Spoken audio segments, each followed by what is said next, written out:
Hey all, it's Christine and glad to have you here today.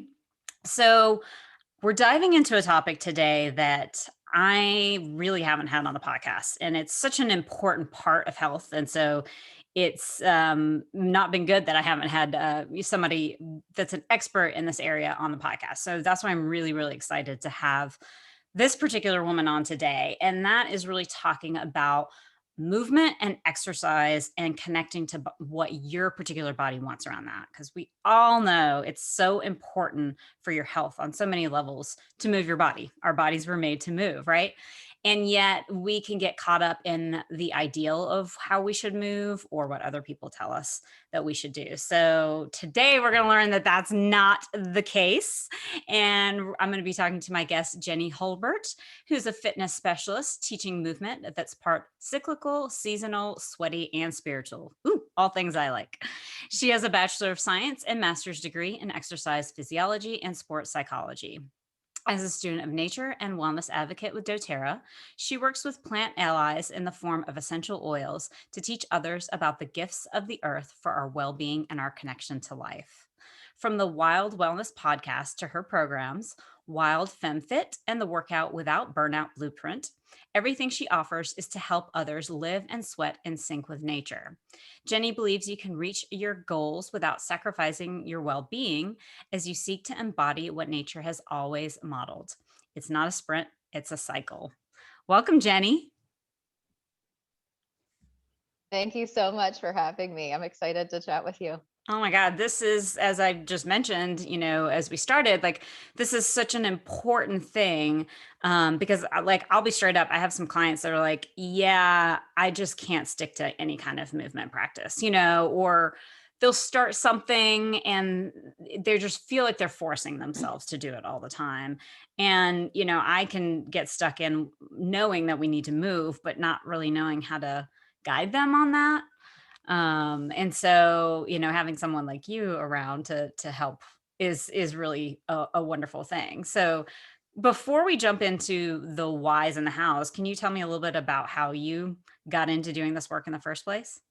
Yeah, this whole concept of living and sweating in sync with nature came with so many lessons in my personal life to keep Mm, coming back to that. hmm And I realize it now looking back, but starting with my degrees in exercise science and physiology and also that psychology of how we move, mm, I was very interested in that. But prior to that, I had really struggled even myself with probably that those over exercising patterns, and then also really struggling with food, with an eating disorder, and just mm, really had a lot of judgments on my body, taking on all of those messages from our culture and hmm society and the fitness magazines, I think, and not really understanding what true connected fitness just for me personally looked like. It was like hmm this image that I saw out there. So I think that was where a lot of my bumps came with eating disorder, and then mm, over exercising and adrenal issues and hormonal imbalance. And that came even after I was a personal trainer and realized that, like, wow, I know a lot about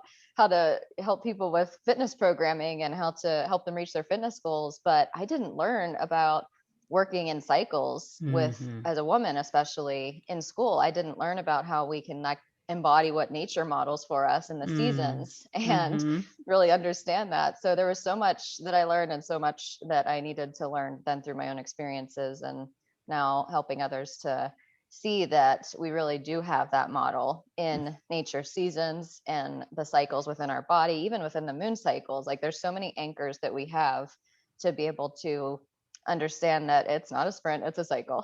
Yeah.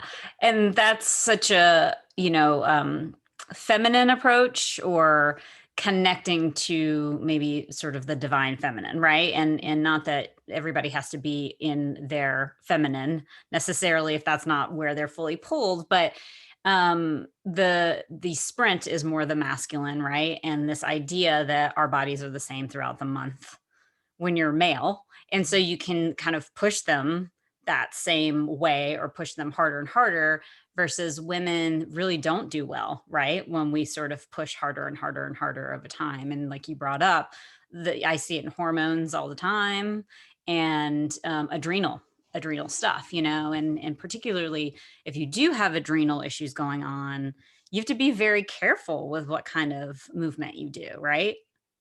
Definitely. Yeah. And to recover from that was, this came to me as part of that. I was Mhm. seeking to recover myself from Mm, hitting that wall and just being in a place where I was completely fatigued and not able to really do what I wanted to do. I was not sleeping well. I had aches and pains I mm, didn't normally have. And I was just looking for, okay, how do I help myself get better? And this was a part of that puzzle, or a part of that exploration for sure. But like you said, if you look at most fitness programs, or even think about goal setting, it's often very linear unless you're consciously creating it to be cyclical. I think mhm, if you look mhm, at, like, it start at point A, like you said, and it's kind of mhm, like, if you can see me, it's like climbing up a mountain with no dips, like no downs and mm, ups. It's just this steady climb. And sometimes that's helpful, but inevitably we have to at some point think about it in a circle almost. mhm, Like there is mhm, no beginning and end. It's just this cycle of progression. And mhm, a lot of fitness programming is based on progression, where you start at an easier point and you work up to a more challenging point.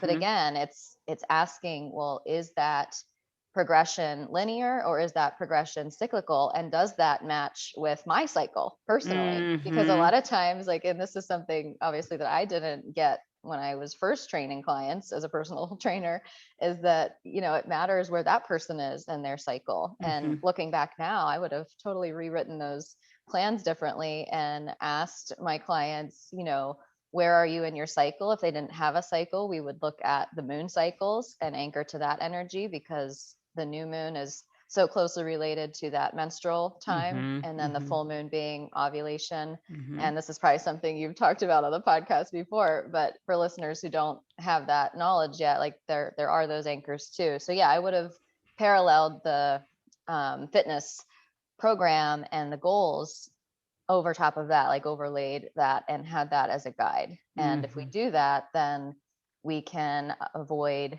burnout a lot of times. Mm. I typically see two types of people that come to me for my courses, Mhm. and wanting to learn about this, is that you're either burnout or on the verge of it. Like, you don't have trouble working out, you have trouble over exercising, Mm. kind of where Mhm. I was. Like, you're a Mhm. driven person who's, you really love moving your body most of the time, and your challenge is overdoing it. Mhm. Or the person who struggles to work out consistently, they don't really love it that much, or maybe they're so stressed that they are just to the point where they can't see where it fits into their life. Right. And it could be a little bit of both for some people, but usually it's like, if you look back over your years, it's like you've either been someone who loves to move, or you've kind of been someone who didn't really grow up with that Mhm. desire or that passion. Maybe you didn't play sports, you just weren't really into it. So whether you're wanting to be more consistent, or whether Mhm. you are like, okay, I need to not overdo it and burn myself out with everything else I have going on too,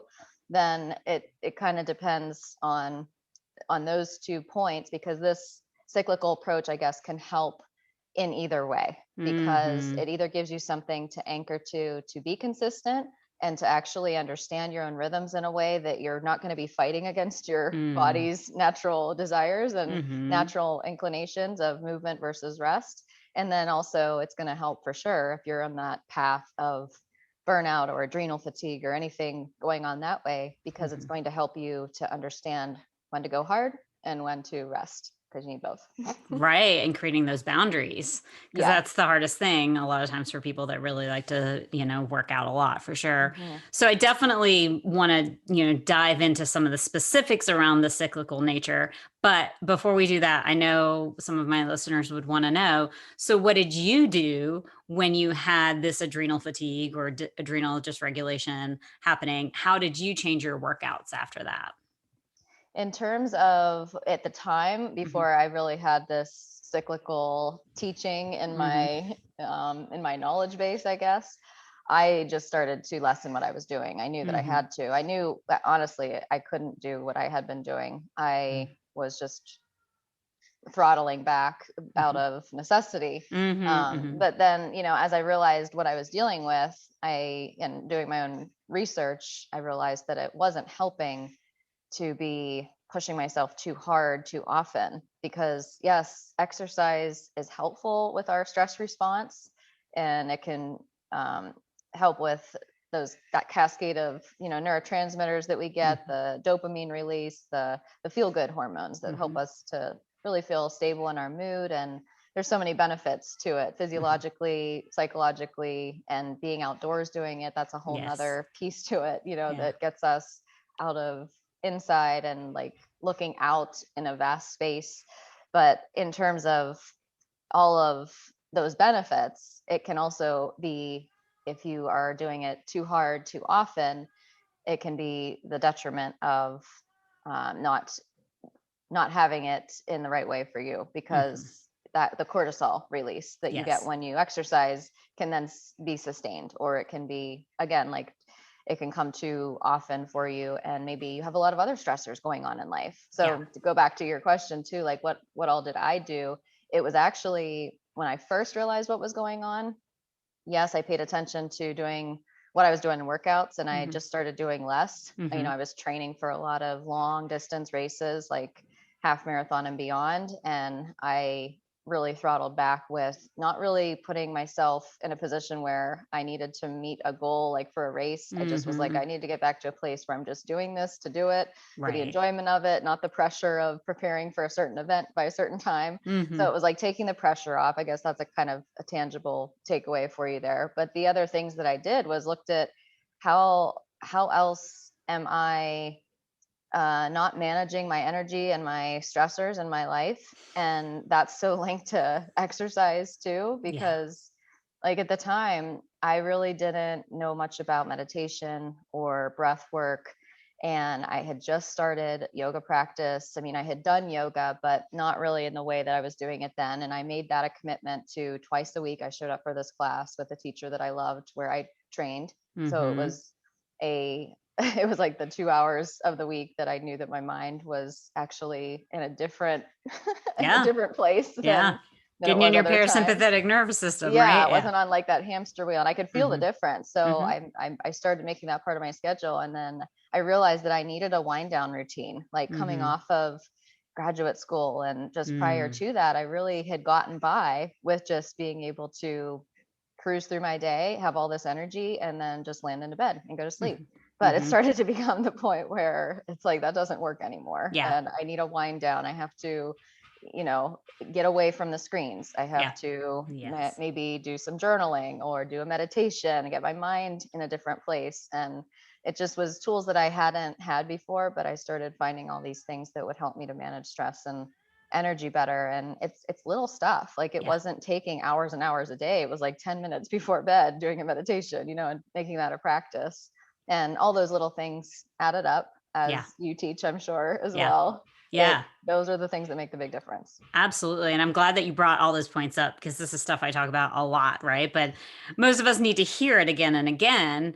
This reality that we, in order to heal, especially if you have any hormonal imbalance, you have to get out of your sympathetic nervous system more often, right? And into your Mhm. parasympathetic nervous system. And as you mentioned, I mean, exercise has so many benefits for us, but it is a stressor, right, Mhm. on our bodies. And it does increase our cortisol.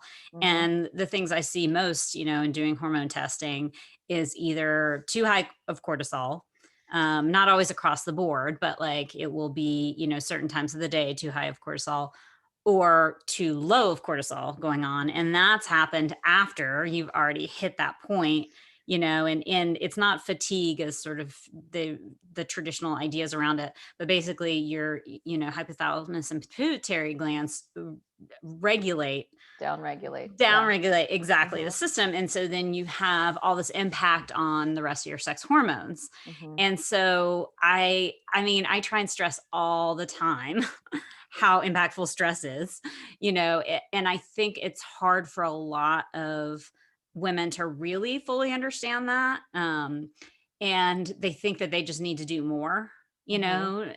and the thing is it's really a lot of it is about doing less. It's Yeah. doing some, even if, like you said, 10 minutes of meditation or even 5 minutes of meditation in your day to start, to allow your system to just level out a little bit, and in healing any kind of adrenal dysregulation, that's such an important point, right? Yeah, and the amazing thing that starts to happen is then when you practice that, then you notice during those more stressful moments during your day, throughout life, that Mhm. like I can feel my body physically respond differently after Mm. practicing like breath work and meditation, Mhm. and it like Absolutely. when you see the translation then and how that affects those moments when you really need it, like that's Yeah. why you practice it, Absolutely. to be able to 100%.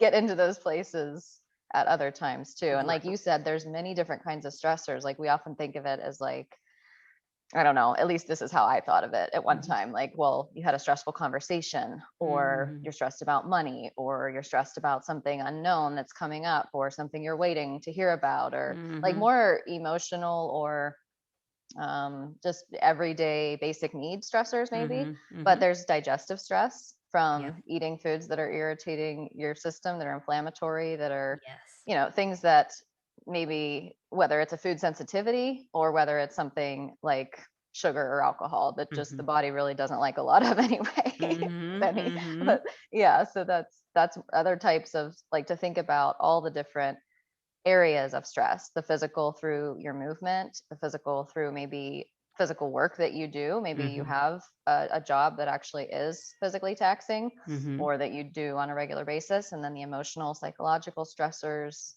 the digestive stressors, environmental stressors, just from Mhm. being in an environment that has a lot of toxic chemicals, which is why I love to teach about using nature's plants in so Mhm. many ways in our life with essential oils, because we can get away from a lot of those toxic products that we use Mhm. on our skin and in Yeah. our house to clean and Yeah. just in our personal care products. Because I didn't realize for a long time when I was in my teen years that all that potions I was spraying on my body all the time was absorbing into my skin and wreaking havoc on my health All that Bath and completely. Body Works, right? Exactly. Yeah, the stuff that's exactly it. And I was so excited about getting it every Yeah. holiday and all the Yeah. new scents and everything. But Oh, man. yeah, but those are all stressors. Those are all things that on the body can be impacting our ability to respond. So it's like if you think of exercise by itself, it's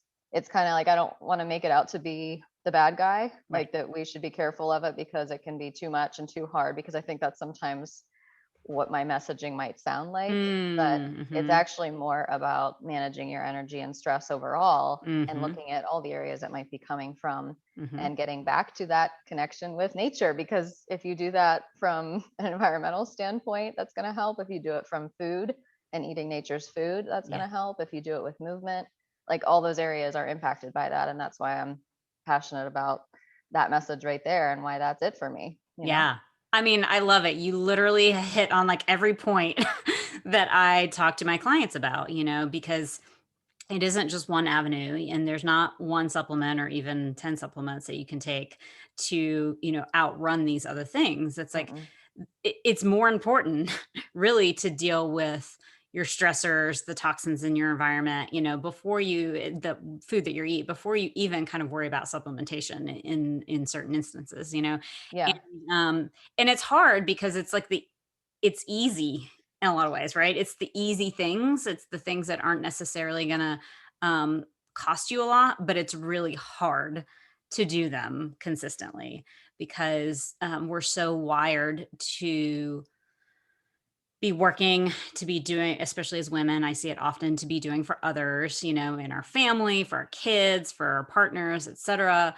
And finding that time for ourselves on a daily basis can be really hard for a lot of women to do, right? And to Hmm. make themselves a priority in even these small ways. And that's like essential. Like you're not gonna heal your hormones without doing it. It's just it is what it is, So and going back in, and I want to dive into the cyclical nature of working out and sort of what works best. But like I just want to say at the outset, I love this approach and idea because we are cyclical beings. Whether you currently are a menstruating woman or not, we really our bodies are attuned that way, and this is not something that has been given enough credit, for a long time because of the society that we live in. So like how beautiful is this that work that you're doing? So let's dive into talking about some of the specifics of that. Yeah. Yeah. But like kind of like you were just saying before, we were more disconnected from nature. Like when we actually, our ancestors, when they lived in Mhm. it, and Mm. they were very connected to the circadian rhythms, Mhm. for example, like that was something that no matter if you were man, woman, and whatever, it didn't matter. Like you were connected to those cycles and the Mhm. seasons, and your activity inevitably changed because of that. Mhm. So I Mhm. think it's just important for us to acknowledge that and remember it, even though it's very difficult in our modern society Yeah. and the things that we do, like to get completely back to that. Yeah. But there are things that we can acknowledge and do, like just from the standpoint of nature's anchors and those cycles and seasons. In the winter, we have typically more cold Mhm. and more or less light. So we Mhm. have shorter days. And so, like, if you think about the contrast of movement that might be more appropriate, it's not like you have a lot of time to go out for a long time all day. It's shorter, maybe Mhm. duration, and also maybe higher intensity to create more heat. Whereas in Mhm. the summer, when it's already hot and there's long duration, it's like you don't want to get too hot, but going out for a long Mm. duration that's like a moderate intensity might match up better with that. Makes And sense. Yeah. yeah, it's like interesting to see what would almost be a balance to Mm. what the season is already bringing you. Mhm. And I mean, just that anger in and of itself, a lot of us don't even change what we do with the Right. seasons. We're Right. just like, I'm a yoga person, or I'm a CrossFit person, or I'm a runner. And this is just what I do all the time. And, I never thought about it either, because I would have Mhm. identified that way. Like, I'm a runner and I do it all times a Right. year. And Right. but yet there was a time when, just in the last 5 years even, when I noticed that I started to like crave other things at certain times Mm. of year, Mhm. Mhm. and it's like my body wanted more variety. Mhm. And Mhm. I love cross country skiing in the winter. I just did it earlier today because there's enough snow, and that's Nice. doesn't always happen. Yeah. Yeah, and that's one thing that I do different. And when Mhm. it's um in the summer, like I mountain bike more, Mhm. and I'll just vary it up. And I just find that if you're someone who is in that practice or, program where you maybe don't have a lot of variety in your movement, just think about that too, because Mhm. I think we would benefit from operating in more of a cycle with our movement as well, where Yeah. we, if it's not every week that you're varying it up, even if it's seasonal, so Mhm. that it could be seasonal, it could be every few months, it could be on a weekly basis, however you kind of see that working. But it's this concept of cross training, really, for Right.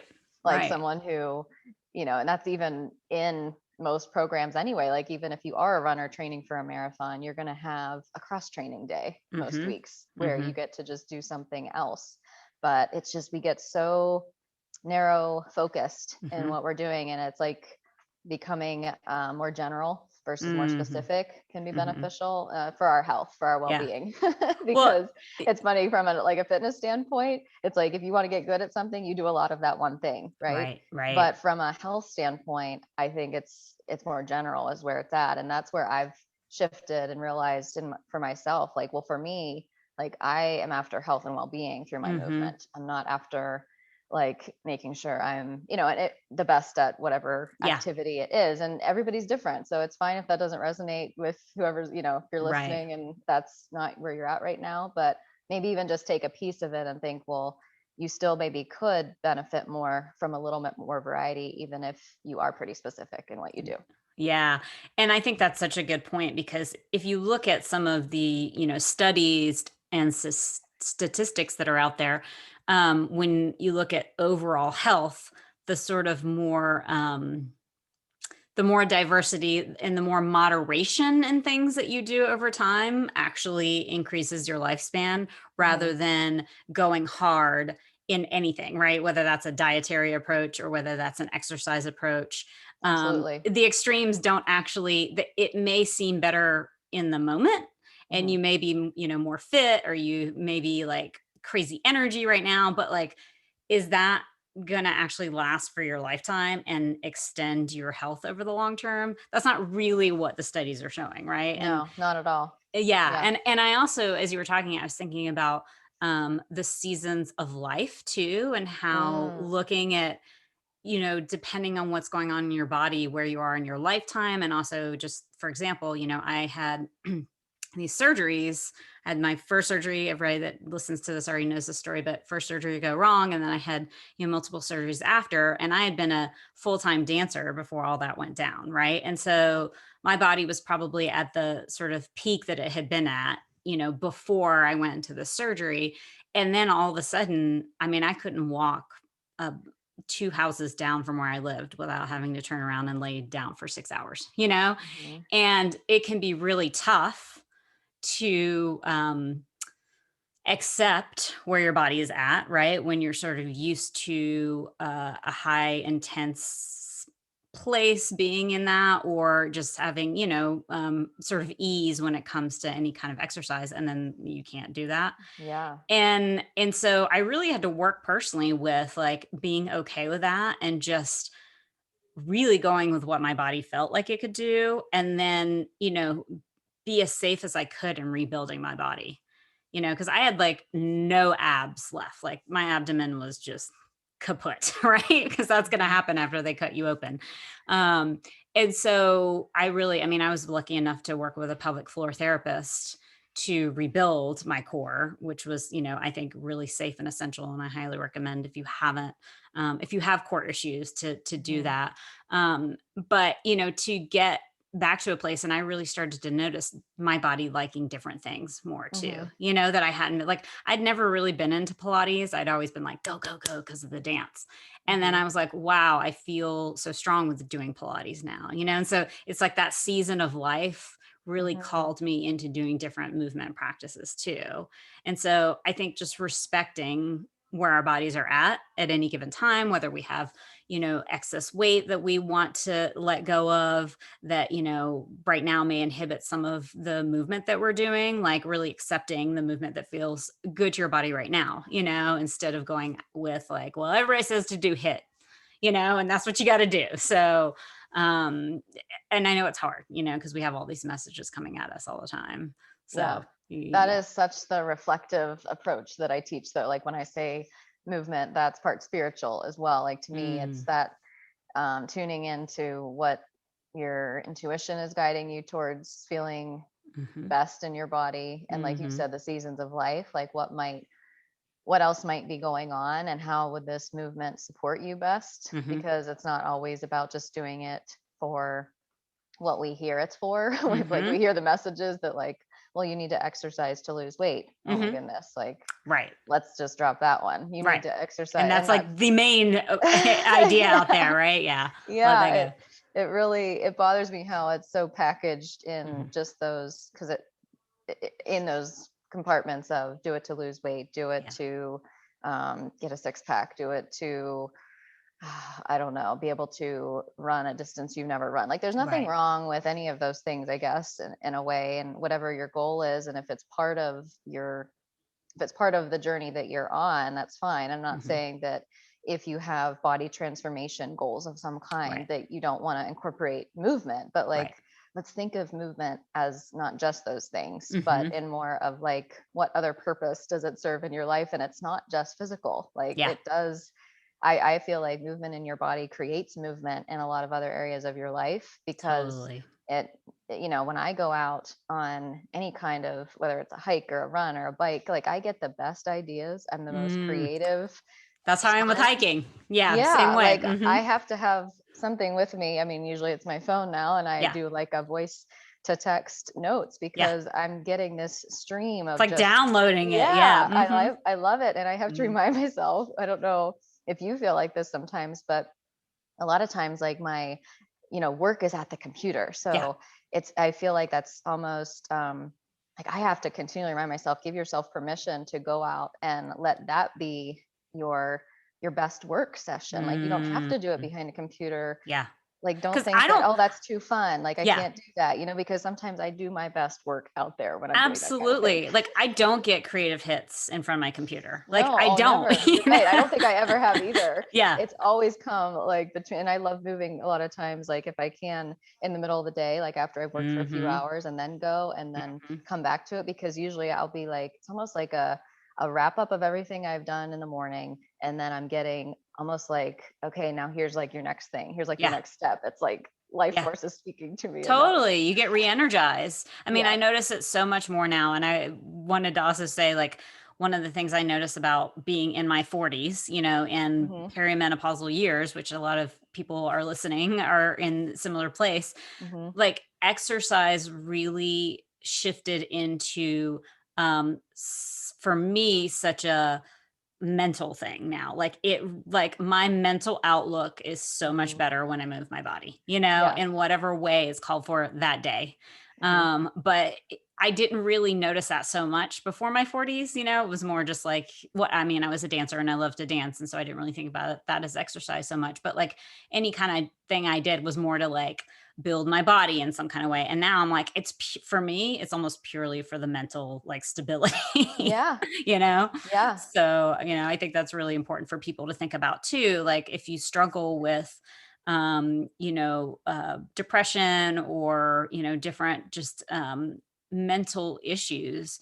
Hmm. I'm not saying this is the be all end all, but it can be super helpful with any kind of, bringing it into your life on a consistent basis, doing different things, but having that part of your day. Yeah, and with so many other side benefits, positive side effects Yeah. as well Yep. versus negative side effects, and that really goes into, well, I think what you were asking me and wanting to Mhm. talk about. I know we want to talk about like the cycle itself Mhm. and how Mhm. exercise would align with that, because I think there's certain times in the cycle that we have different goals Mhm. for why we're moving. Mhm. So there might be times when we really are doing it more for the mental health benefits Mm. than the Mhm. physical Mm. benefits. And like we have to just get out of that mindset that it's always about the physical. And I'm Mhm. just I'm soaking that in what you just said, because that landed with me in a way that it hadn't before. So I really love that you shared what that feels Yay. like for you right now. Yeah. Yeah, but like thinking about the cycle as a whole and starting with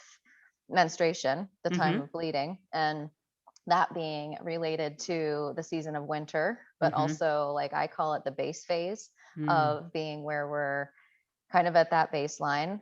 We are beginning on day one. Again, it also corresponds with the new moon. So Mhm. it's not about necessarily making a bunch of gains. It's more about maintenance. It's more Mhm. about just coming back to like a grounding point. And, there's so many different messages out there about what we should do on Mhm. our Mhm. on our period, and whether that's helpful for exercise or not. A lot of suggestions would be that you need to, if you want to help cramps, try ab work or try crunches, or if you want to just help your symptoms overall, like go exercise, it can be Mhm. helpful. And I mean, it depends, Yeah. because I don't find anything but a very light walk to be helpful to me. And I do like some hip stretches that are maybe like a, yoga, like pigeon pose, or some lunges and things like that. But it does not, from what I typically do Yeah. for movement in my Yeah. life, it doesn't look anywhere close to exercise, quote unquote. Right. I mean, I don't understand how doing crunches could be good during the first day. I Yeah, I mean, mean, maybe if you don't everyone's have cramps different. at all,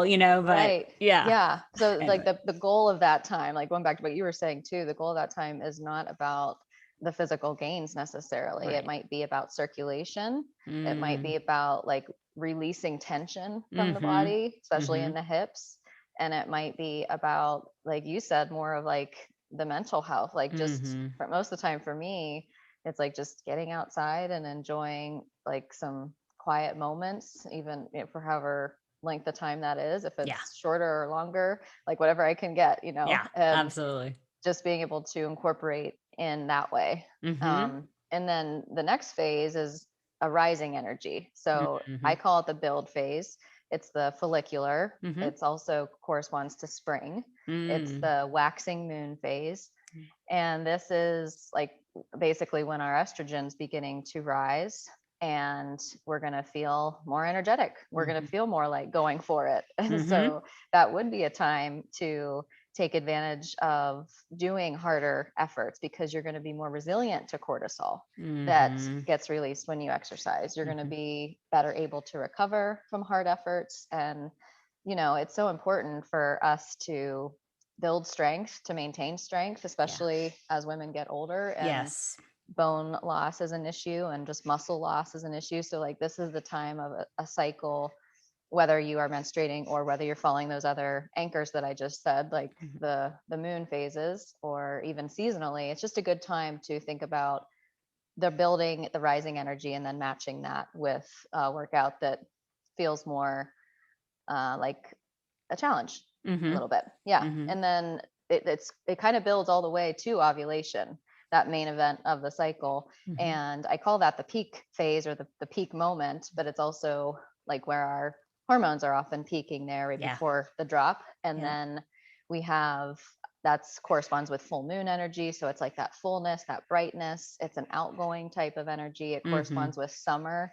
So just thinking about again, like what does that season look like and feel like? You're often doing things that are maybe longer. You're spending more time out and about because the day is longer. Like you have Mm-hmm. more capacity to do as opposed to rest. So maybe the focus of that phase is longer, more endurance based type of things, or Mm-hmm. just even doing more. So if it's Mm-hmm. normally you try to get in, 3 to 5 days a week, maybe that week you get in more like the 5 to 6, or, it doesn't have to necessarily even be that your goal is like 3 to 5 days a week of exercise, because maybe that Mm-hmm. actually changes throughout your cycle. And I shared Mm. this recently on um, a post that, like, instead of thinking about 2, 3 times a week with strength training exercises, what if we actually thought about it in that monthly cycle where it Mm. was like 10 sessions this month? And Right. some of those sessions are going to be packed into the follicular and Ah. the ovulation times, or those Yeah. build and peak phases, as I call them, and less during the luteal, because then that's the next phase where it's your sort of energy is dipping down. Yeah. The luteal phase is the more yin part of the cycle Mm-hmm. versus the yang. So it's Mm-hmm. luteal, it is waning moon energy, it's autumn Mm-hmm. in terms of nature, and that is where our hormones are.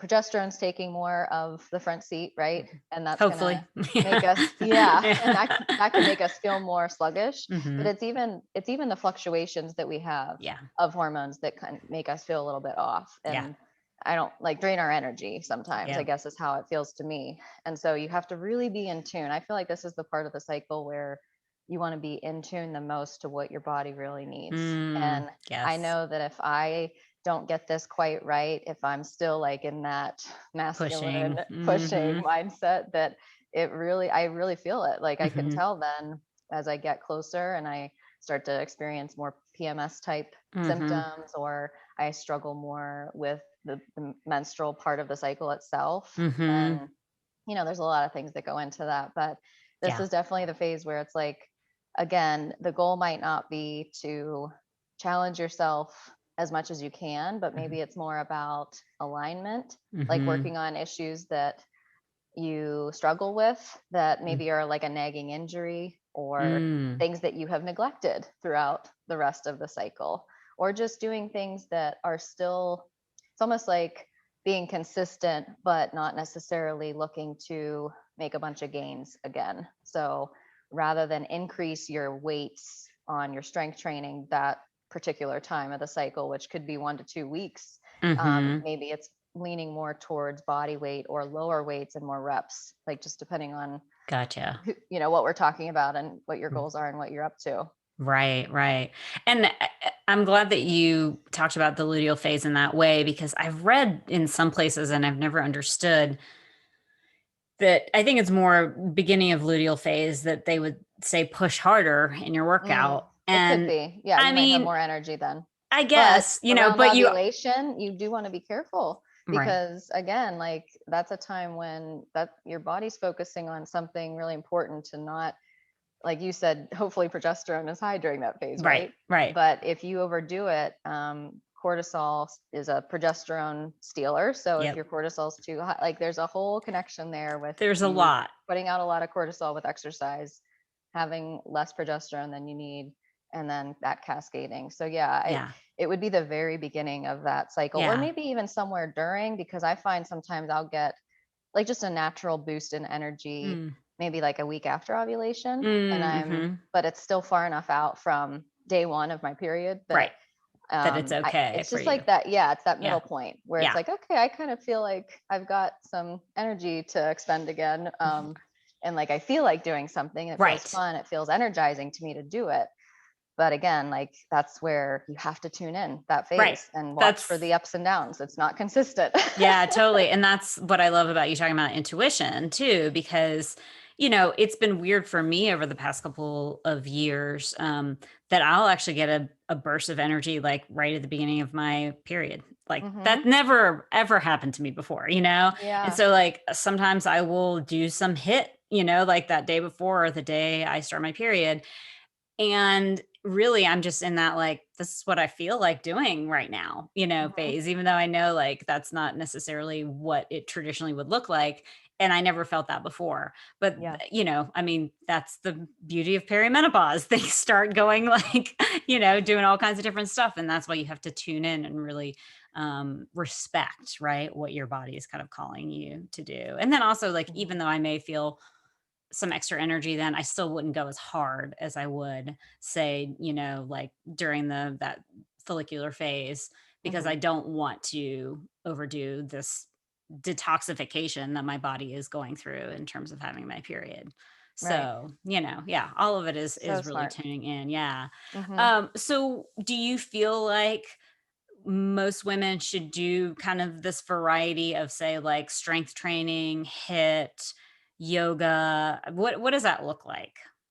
I think it's a good starting point if you're looking for just a place to be more consistent with Mhm. movement. Like Mhm. if you're not someone who already gravitates towards certain things, that it can be helpful to think of it in terms of like a 4 phase variety Mhm. bundle where you're Mhm. getting like a menu of all these things and you can pick and choose, which Mhm. is kind of how I teach it in my courses. Like you Mm. get a workout menu and Gotcha. you might have a couple options on one day. One's more yang, one's more yin. I like to Mhm. call it that versus like the more advanced or the beginner, because that Yeah. has like psychological connotations too. It's Right. like, let's Right. just call it yang and yin, because then we don't usually have energy build up around those words, Yeah. at Yeah. least I And they're both didn't. So, important. yeah, And yeah. Yeah. right. So, anyway, it's like having that menu can be a good place to start and having the variety of exercise. But I think sometimes it's difficult when you look at those generic recommendations. And even if you just thought that that was sort of how it sounded when I said it, that it's like, we'll do Pilates this phase, do strength training this Mhm. phase, do like that might not fit for you if Right. you're someone who is a runner and you do yoga occasionally. So Right. then it's more about like just shifting your intensity or your volume or other aspects of the workout program in general, Mhm. depending on which phase you're in. So Mhm. it depends, yeah, if you are more someone who's gravitating towards certain things or whether you're just looking for a starting point. And I do Mhm. think if you're looking for a starting point, then that can be one anchor. But if you don't like some of those things, like don't think, oh, well, to work out in sync with my cycle, I need to do Pilates in the luteal phase and I need to Yeah. do Yeah. Yeah. yoga when I'm menstruating. Like if you're not into it, my biggest thing with exercise always that I've taught with clients has always been like you need to do what you enjoy. Like Right. that's the only way for it to be sustainable, and that's the whole point. That's Like the whole point. it's Yeah. here for Mhm. us Yeah. because it's a joyful way to move and our body wants to do it that way. So Yeah. I think first and foremost, definitely do what you enjoy most. Yeah. And if you're learning to love certain things or if you're learning to enjoy certain things and you're just not even sure yet what you Mhm. love, then Mhm. just be an explorer and be curious, Mm. because there's so many different ways to do it and it doesn't have to be that, you know um, a group fitness class Mhm. is a workout and that a Mhm. walk is not, or that Mhm. a yoga class that you pull up on your computer is not really as much of a workout as it is in the studio, or like, we Right. have certain things about like, well, that's a workout and that's not so much. And I Mhm. think it just Totally. helps to not judge ourselves with the intensity or where we're doing it or how we're doing it, and just getting into a rhythm of doing it might Yeah. be the best place to start with that. Yeah, absolutely. So in your programs, do you work one-on-one with people or do you do kind of a group program situation?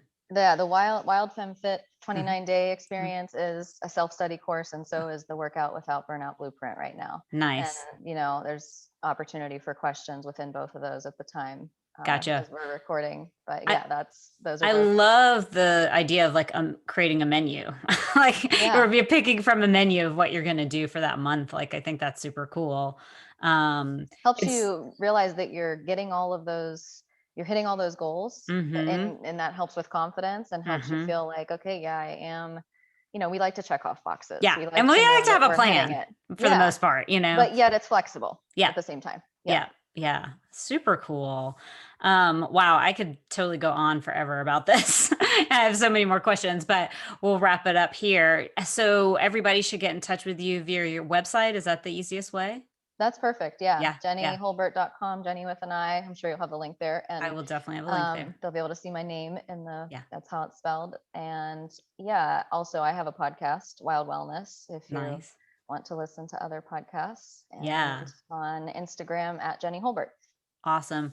I mean, I think, as I've said multiple times, that this area is just so important for women, and really how much of our life that we can actually start to connect to our cycles, and back to what really feels best to us. And we've been so disconnected from that. So, Mhm.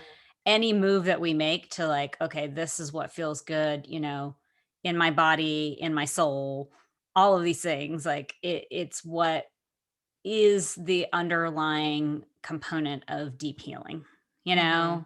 know? Instead of this, I mean, don't get me wrong, there's lots of things that we need to do sometimes in terms of things we need to, change in our diet and supplements and things like that, depending on what's going on.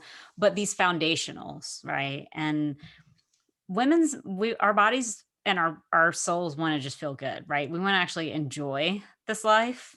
And we've unfortunately gotten caught up in um not making that a priority, I think, because we're always giving out to Yeah. others so And much more. that's the whole point, like you Mhm. said. That's why, to me, Wild Wellness, my work Mhm. with that is wild is definitely like that element of being connected to nature, but Mhm. it also came to me as an acronym at one point of Mm. women into living their dreams, Ah, because like we have nice. to be well, we have to take care of our bodies if we want to do that, if we want to live that Absolutely. out. And that's Absolutely. exactly what you just said. So it's super important, and in whatever way that looks, it's a journey, it's a process. So Yeah. just take one thing from what we talked about and do something with it that Y- inspires you, that's getting you closer to that.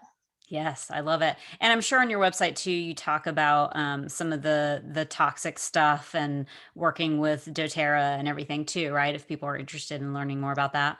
Yeah, yeah, Yeah. I have essential oil workshops and Nice. chances for you to experience those if that's something you're interested in too. Yeah, Yeah. always super good support for sure for your system. So, Yeah. Thanks, well, Christine. Jenny, thank you so much for being here today, and I will see you guys next time.